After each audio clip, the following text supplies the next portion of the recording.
Hey everyone, wherever you are, I hope you're having a wonderful week so far. We're here with the latest episode of the Inside Crypto Show, interviews and discussions with regular people just like yourselves.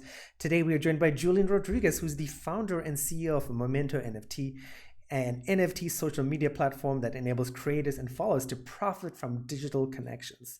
He's a serial entrepreneur, product manager, and an innovation-focused strategist. That is a mouthful. Not to mention, today he's got a really cool NFT LA t-shirt. I'm so jealous because I have not been to an NFT event in a very long time. Before we get to dive into all of that cool stuff, Julian, tell us a little bit about yourself if you're able to. Yeah, hey Karina, thank you so much for having me. This is really great. So I guess a quick background about me. So I've been in crypto for a while, since about 2012 now, and started right when Bitcoin was taking off the very first time.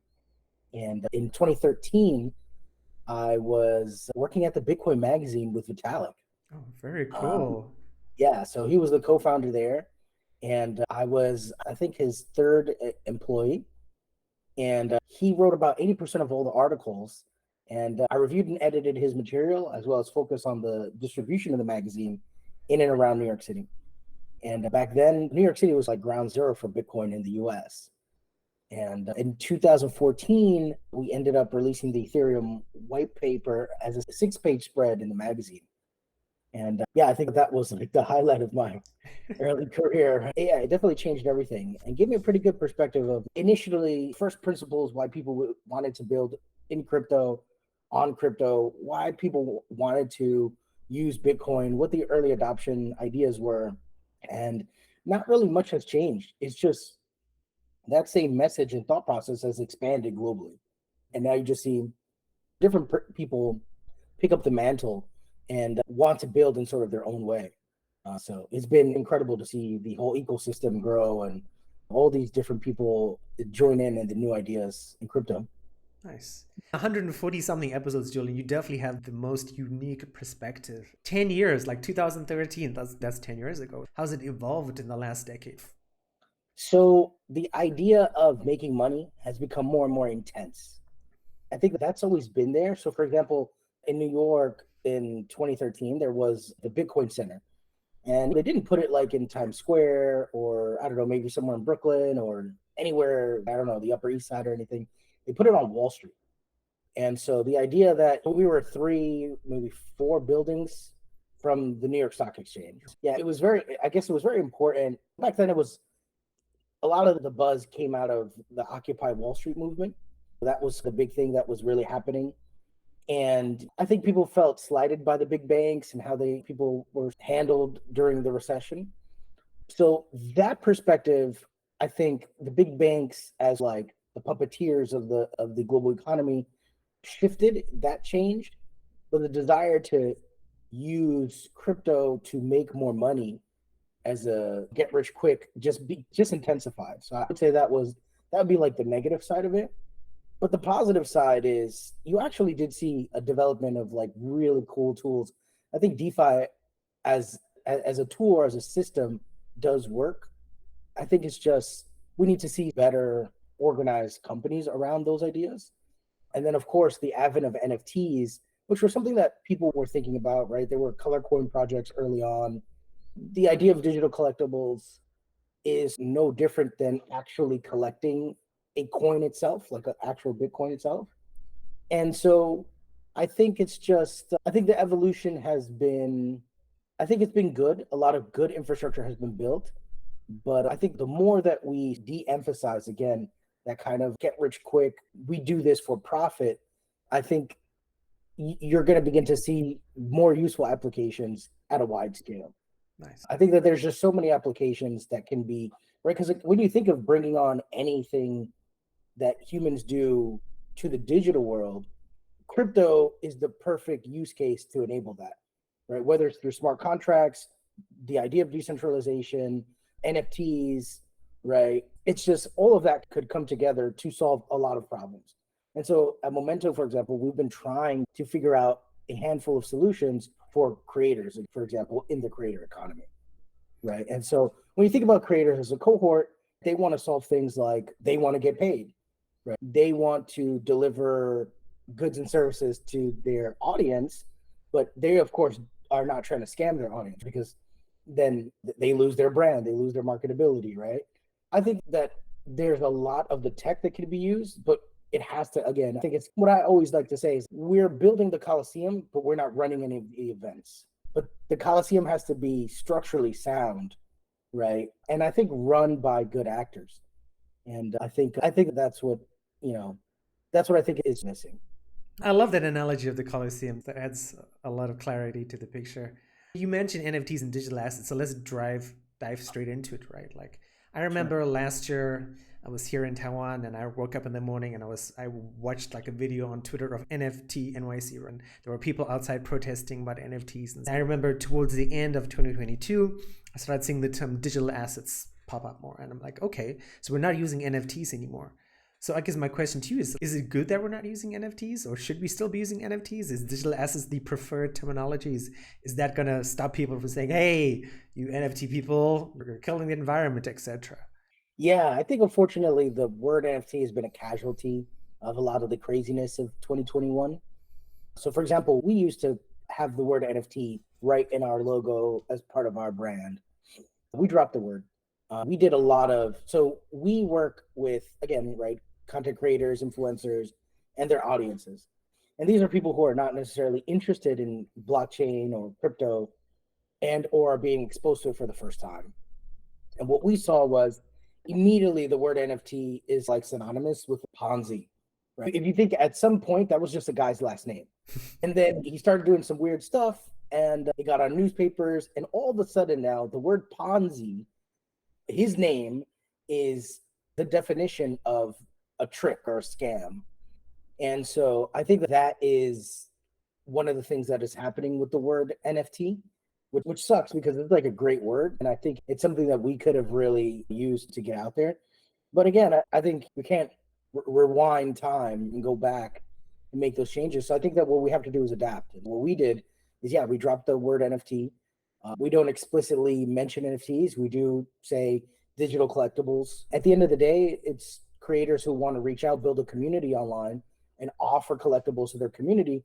And it's something that makes sense, right? In reality, when you think about it, these are trading card-like things. Like in the real world, people collect a plethora of things, right? Physical things, antiques, stamps, basketball cards, Pokemon cards, figurines, right? Collectibles still make sense. I think the overarching idea that we want to emphasize is that now you have digital ownership. Now you have the ability to truly represent and identify yourself on the internet, but then also own things on the internet. And that's going to spark a ton of other behaviors. Because I think like the thing that people I think overlook is the reality that we're not going in any other direction, right?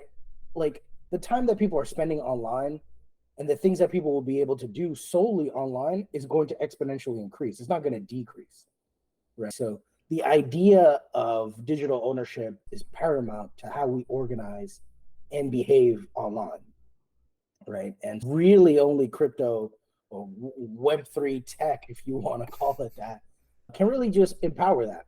Unless you want an arbitrary entity like Mark Zuckerberg or Elon Musk to make those decisions for you, which again, if you go back in history, we've been fighting kings and emperors for thousands of years. This is going to be no different. Unless that's the version of reality that you want to see, crypto is the solution.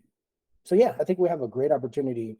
If you have a basic understanding or interest in what humans have been doing for the past 8,000 years in society or trying to build up society, there's a clear one-to-one mapping, right? All those desires, interests, and behaviors to bring them online.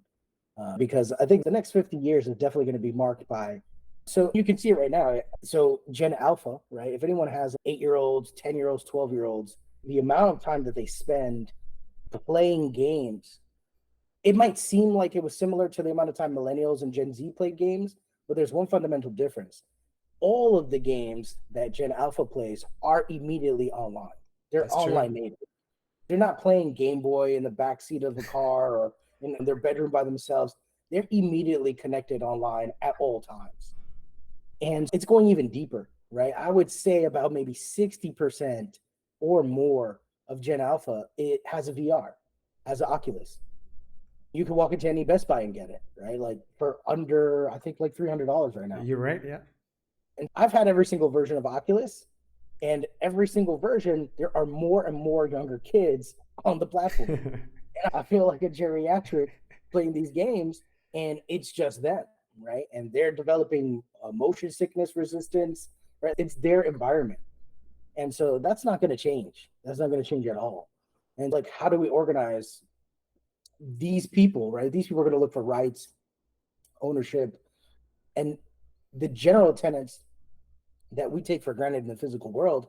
How do we extend that to them? And I'm 100% sure that it is blockchain tech. And that's why we're building what we're building. Nice. Tell us more about Momento, right? Because I know, again, in the last 2 years we've been doing this podcast, right?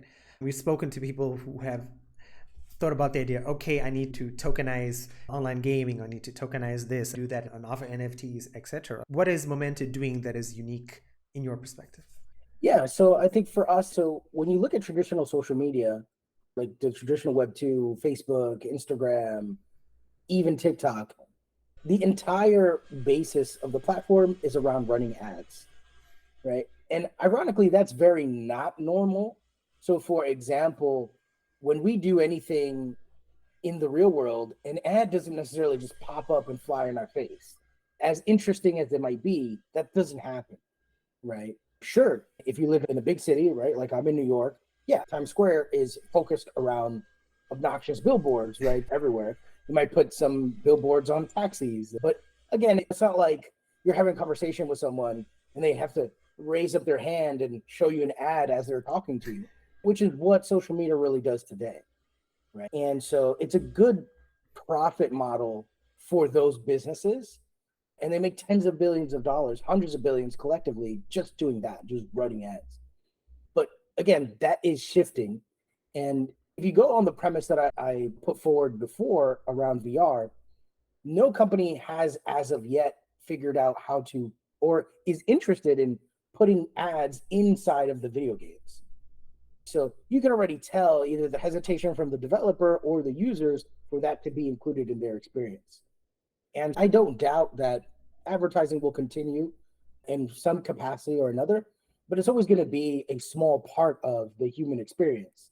And so the larger opportunity is everything else that is outside of the ad. And so I think that when you look at what we're doing, it's, again, it's not focused around ads. We don't run ads at all. It's more focused on that digital ownership component, right? Because if you look at the best in class marketplaces that are in Web3 right now, OpenSea, Rarible, they behave more like the eBay of the space, which is a great step forward. We needed eBay. And to this day, it's a household name, and it's helped a lot of people do a lot of very basic commerce on the internet. And it plays a role. It plays a role, I think, in the history of online and of the internet. And OpenSea and Rarible will play a role. But when it comes down to who's the true creator of this thing that I'm collecting, why am I collecting it? What can I do after I collect it? OpenSea can't help you there. And so there needs to be another place where, so for example, we've seen the problems and the benefits of the blue check mark now with this Twitter debacle with Elon. So we need a place where the blue check mark actually means something, where you understand, hey, I'm interacting with another person. This person inspires me in the real world or offline, and now I have access to them online. So I'll give you a good idea. So right now we have about over 6,000 creators on our platform. These range from micro creators to celebrities, professional athletes, etc. Comedians are the best, like actual comedians, like people who do stand up. They're very honest. They're extremely honest. And we spend a lot of time understanding or listening to our creators. And specifically from the comedian cohort, they told us a lot of like real stuff. And they were like, yeah, she was a woman, man. She was in her 70s, I would say. And she, in our conversation, it was a call, and she had her granddaughter in the call because she thought she wasn't going to be able to understand what we were doing unless her granddaughter was in the call. And the funny thing is, what ended up happening is this woman ended up explaining to us and her granddaughter that she had seen all of this before. And I go, that's not possible. That's not possible at all. And she began explaining, she's like, no, we used to have fan clubs, 1-900 numbers, and people used to walk around with index cards. And if they saw someone famous, specifically like in and around California, they would ask for a signature, and then they would go to a convention or a conference and resell that signature. And think about it, an index card with a signature is essentially an NFT. That's right. People have been organizing and wanting to do this for decades. This is like base human behavior. There's really no conjuring that needs to happen. I think that the only thing that needs to happen is people need to wake up from this gaslight of a situation that Facebook and TikTok and Instagram have created, where people think that the way that you organize or communicate online is just one way, right? It's just feed content, run ad, ignore DM, right? Feed content, run ad, ignore DM. So that's the cycle that we're in. And that should have just never happened. I think it was just the novelty of something that never went away and was backed by hundreds of billions of dollars of investment and was allowed to just run free. And so I think that we're a little smarter now. You can see TikTok was in Congress about a month ago. And so there are a ton of bipartisan bills on the privacy side and on the content rights side that are going to make sure that this never happens again. And if that's never going to happen again, what are the next 10, 15 years? And we really believe that it is around that, right? It's around representation, it's around content rights, and it's around, again, I don't want to sound like one of these get rich quick TikTok kind of themes, but it's building wealth on the internet, right? That where you spend most of your time, what should be afforded to you is a way to generate some sort of wealth or some sort of income. And that's going to be standard. It's not going to be a radical idea in 10 years. And so we're building a platform where we can focus on those three things all at once. Okay. So let's say, Julian, I'm a creator. I'm watching this on YouTube at the moment, or I'm listening to the podcast on Spotify. I'm like, okay, this sounds interesting. What is the first step for me to get started with Momento? Yeah, you just download the app and just sign up. So you make your profile. Once you make your profile, we put together everything that you need. So your wallet is in there.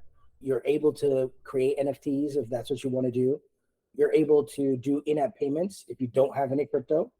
And we have a token system as well that allows you to engage and earn. So engage as you earn. So the idea there is that if you're spending time on the platform, liking, sharing, commenting, you should have some financial upside in the amount of work that you're doing, in the amount of engagement that you're having with others or with the content itself. And so because of the incredible interest of people on the platform, but also in the wider crypto economy, we're able to incentivize that behavior, which I think is the difference. Like when you really think about an economy, so for example, think about an immigrant that moves to another country. As you're setting up, your value is immediately increased just upon you landing in a new country that has a better economic state than where you're coming from. And that's what's happening here. And again, it's not magic or it's not a mystery. It's just now you have finally, how can I say, like you actually, so there is actually economic environment where you can now do things. So it's like the video game world without the graphics. I like that. That's really, I think what we have the opportunity to build in Web3. So are you just waiting for creators to come to you? Are you actively seeking people out? Are you like doing like the Substack thing or the Twitch thing, like going after say, hey, Jane from Australia, you have 1 million followers. Do you really want to think about coming to Momento? Like, what's the process been the last few months? Oh yeah, absolutely. So we have a no holds bar approach, right? So we target users individually from the crypto world or from general social media. Hey, like this is the new thing. And of course, yes, we double down on creators, right? Because creators are really the flywheel for what we've built here. So everybody wants to be like the new star on the new platform. I think all content creators know that's a thing. They try to figure out what the best type of production is for the medium, and they go all in. And then they attract an audience, and they might tell their other friends, refer more creators. And so, yeah, we're hitting that flywheel. I think the value proposition for creators is very obvious, right? This is a platform that they've all been waiting for. It's just not something that's available just because when an ad gets ran on Facebook, Facebook gives essentially $0 to the creator of the user-generated content. that they ran the ads against. I think the best monetization tool in Web 2 as of yet has really been YouTube. And YouTube has been very serious around building this monetization product or offering for the creators there. I think the problem with that is just the average, right? So in order to have a channel that can be monetized for you, for the money to be significant, you have to spend about 2 to 3 years building your channel. And that's really hard, right? So you can't just automatically bring an audience. As a matter of fact, there's no such concept as bringing an audience to YouTube. You just build content and the algorithm eventually shows it to enough people, and then you start getting subscribers. And it's long form. Every creator is not going to be a long form content creator. That's just maybe not going to be the thing, because when you really think about it, in order to do that well, you need a production team. You need to be editing video and B-roll and all this stuff, right? Which is maybe just not in the wheelhouse of the majority of creators. But if you're willing to do all of that, yeah, sure, you can make a lot of money. So there essentially is nothing else really outside of that. There are attempts to like gate content behind subscriptions, but the trend there is super high because once you pay the subscription, you get access to all of the content and you just unsubscribe and go on to the next. So it has been helpful for creators, and I think creators have been able to see what the future could be like, but more holistic approach for creators is needed. And I think these are just very simple things that we put together in our product, and we're releasing it now. Nice. You talked about availability. As I'm the other side of the world in Taiwan, is Momento strictly a US-based product or a Western-based product? Are you available globally? Yeah, no, not at all. We are totally available globally. As a matter of fact, a little under half of our users today currently come from all different parts of the world. So Brazil, Indonesia, Africa, and India as well. And our token system allows for people in the developing world to make an income, right, for the social media that they're on, and opens up their creators to be seen in a larger audience. There's a ton of talent in places like Philippines, Thailand, that just do incredible things, but no one gets to see them. And now they can finally be seen and have an audience, because good content is good content. And yeah, we're focused on taking all of those old school ideas, the pen pal, fan clubs, the 1-900 number, and bring it in online. We know that worked. We know that there's no reason why people stopped. Again, the attention has been misfocused on the current iteration of what social media is. I would say we're actually even moving away from that title of social media, right? Because the idea of social media has just been, again, sucked up around the timeline and the ad and banning and the censorship, right? It's just, there's really no reason to even mention social media anymore. No one wants to. So Facebook right now has a decreasing user base. It does not net, it only loses users in the US, right? And the younger cohort, right? So at this point, I think it's people under 23 just don't sign up at all. You can see it. It's just, people are just really just not interested anymore. Me personally, I use Facebook as just really maybe just a timeline collection of my photos. So I can know like when I took this picture, what happened, and see a timeline. But literally, if somebody just created a timeline app and had it always online on the internet, I'd probably just use that instead. I don't use Facebook for anything. I don't use Facebook to communicate with people. I don't use Facebook to discover new ideas or information. So what am I really doing? It's really more of a kind of like a voyeuristic, maybe narcissist thing, right? Where I don't organize the pictures in my camera phone enough. And I just want to curate them somewhere else. So I'm not sure how much value is in that anymore. But clearly, I think people are making that determination. And then Instagram is going the same way, right? Where Instagram got saved like the same way that the Postal Service got saved by Amazon. Instagram got saved by OnlyFans. That's where we are today. And so those creators, that subsection of creators, has done an excellent job of bringing over their Web 2, right, Instagram audience onto a paid platform. Or like the reason OnlyFans exists and handles billions of dollars of revenue for creators is because they can't monetize on Instagram. And then Linktree and a bunch of other products that you just see piled on. At the same time, Patreon has the same sort of effect in and around YouTube. Right. You want to monetize a little more, it's the Patreon, right? So there's a clear path of where we're going and why these platforms are really not good enough for interaction or creator monetization. And so instead of having 7 different solutions to try to achieve one basic idea, what we've said is, hey, let's build the sort of 360 complete solution and let people use it. I like that. Julian, there's so much I'd like to ask you, but I want to be respectful of your time. And especially like towards the end of the show, I just want to ask you, like, is there anything else you haven't mentioned? You've talked a lot. You've given us a lot of like really cool background knowledge about why you're doing what you're doing. And that is awesome for us to understand. But any sort of last things you'd like to talk about or plug or mention, anything you want to talk about for the rest of 2023 when it comes to Momento, the floor is yours. Yeah, no, every download counts, right? So yeah, please download the app, leave a review if you can, and recommend it to your friends. If you're a creator, apply. You can be a creator on Momento and start making content. The biggest media celebrity stars today are people who get their start in Vine. Logan Paul, KSI. These are people who are like huge nowadays. Jake Paul himself. Disney wasn't good enough. Vine was, right? I think like there's going to be a whole new generation of content creators. We know what's possible. We know the expectations that they have. And it's one thing to do something as a hobby, and it's another thing to really it be the fruit and focus of your life, right?